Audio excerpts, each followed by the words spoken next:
Woo! Introduction to Black Studies, man. Let's do it.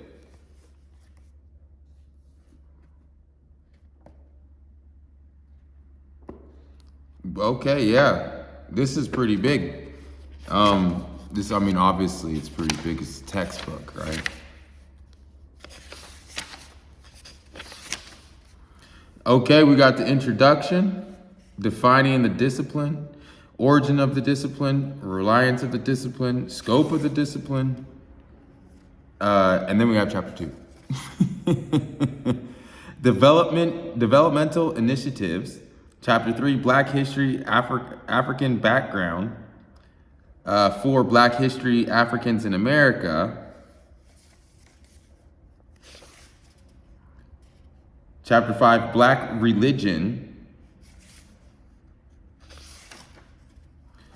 Chapter 6, Black Sociology. This is actually pretty interesting. This looks like one I might have to bring with me.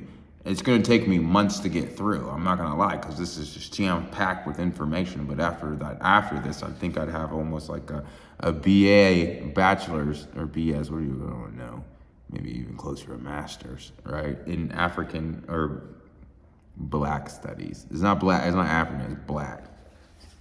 Okay, what else have we got in here? We got Black politics, Black creative production, Black economics.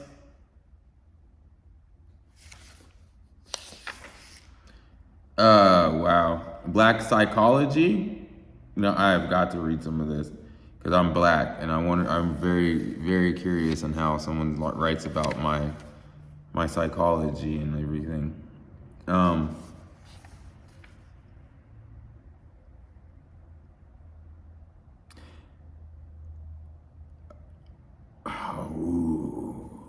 I'll probably get a lot of people that don't like me when I do this one. Ethics of Reparations. Because I know everybody wants free stuff, but I am actually a believer that, those 400 years ago, or 200 years ago, 150 years ago, and if you haven't made anything out of your life now, then it's kind of your fault, right? Because I also know the history of after the Civil War and after, right? You know that Black people owned more land in America than they do now. So it's kind of difficult for me to argue for reparations when we owned more right after slavery and all we did was just sell it all off. And now the descendants of the people that sold everything want something for nothing, which doesn't make any sense to me, right? We got to go out there and work for it.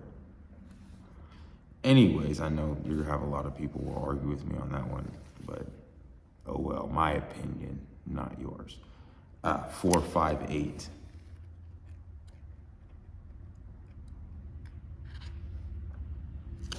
Okay. The Ethics of Reparations, reaffirming the rightfulness of reparations, repairing ourselves and the world.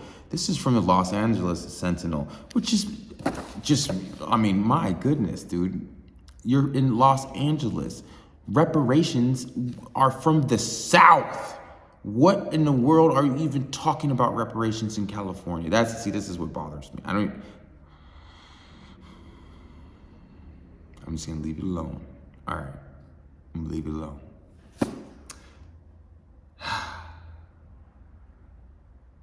Oh, I already want to argue.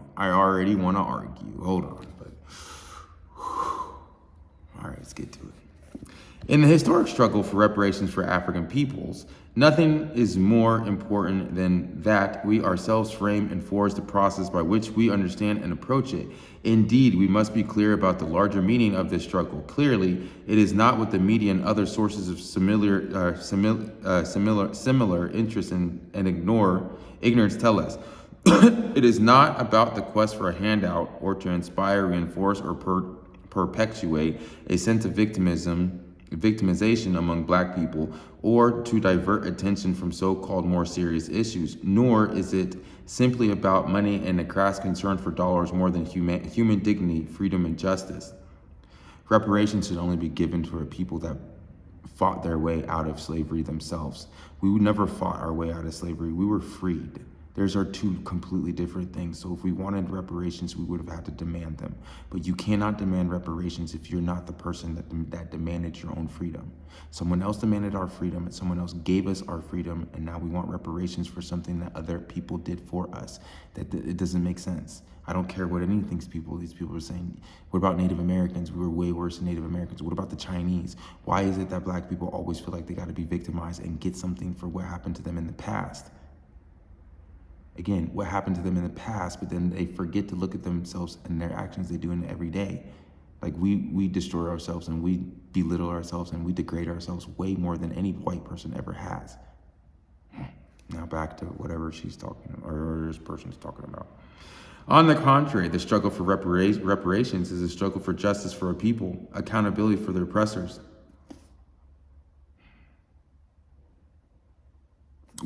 Can the Gauls come in and be sitting there complaining about Julius Caesar? Because it's kind of funny. Because throughout all history, we've always celebrated the oppressors, never the oppressed. So why should us feel like we should be any different in history? The only way that we're going to get anything in life is if we sit there and change our victim mentality. My goodness, I can't even read anymore of that. I can't. I'm sorry. I'm so frustrated. I'm so frustrated because you want to know what the problem with black people is? People like that. Oh, by the way, yeah, I probably will have a class on black studies, but it's going to be from my perspective, right? It'll be 100% from my perspective, right? It's not going to be a perspective of downing a black person's race and sitting there letting someone believe that they're entitled to something that they're not, right? Never in life has life ever been fair. So the whole idea of reparations is just ludicrous and stupid because life is not fair. And life is what you make out of it. So each and every one of us have an opportunity to make something out of ourselves, or each and every one of us can be a victim. Make your choice, because reparations would mean that every single black person in the United States was oppressed. But that's not true. Reparations would mean that there were never, ever a black slave owner, right? Because then that would be kind of, difficult to give reparations to a black slave when their owner was a black person, right? You think of that? Probably not. Because a lot of people that think of reparations only believe in what they've learned through school on slavery. They don't understand the very, very in-depth and very, oh my goodness. So which ones would you give the reparations to? Would you give the reparations to the slaves before the Louisiana Purchase or after? And I bet you the people that are asking for reparations don't even understand the Louisiana Purchase and how that changed everything. Oh, I'm sorry. Just for all the people that want to argue with me, I actually did study Black history and African studies. And guess where I studied?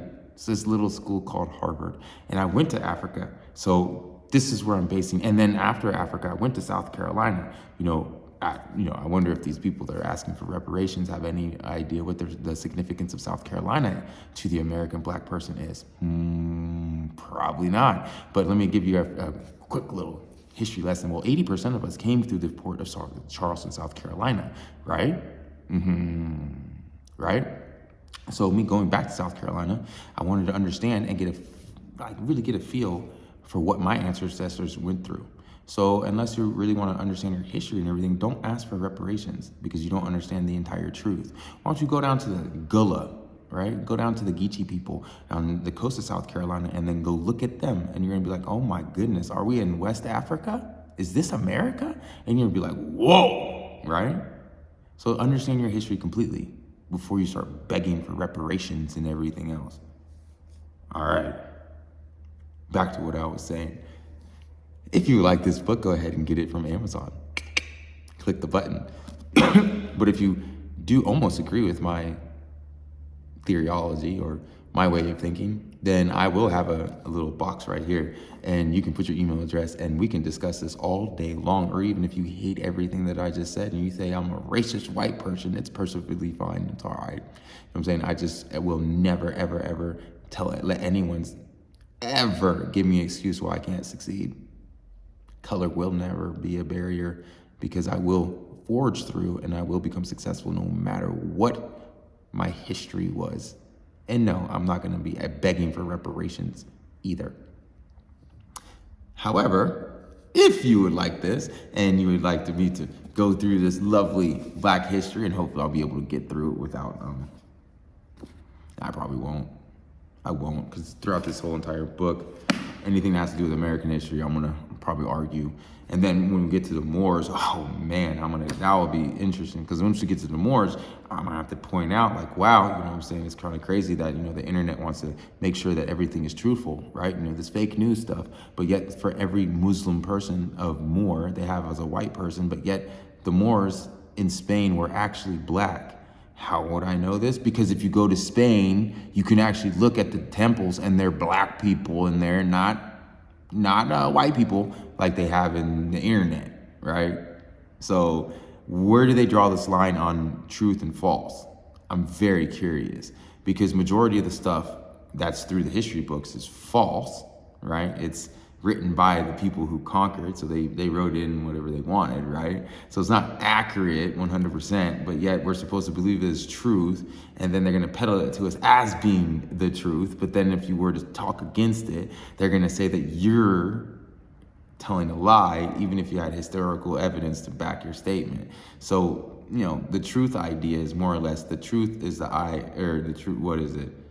The truth is whatever you want it to be. Because no one ever tells the truth that's actually the truth. They only tell the truth that benefits themselves. Again, Black Studies. Click on and let's do it together, man. We're studying together. I went way over and I apologize.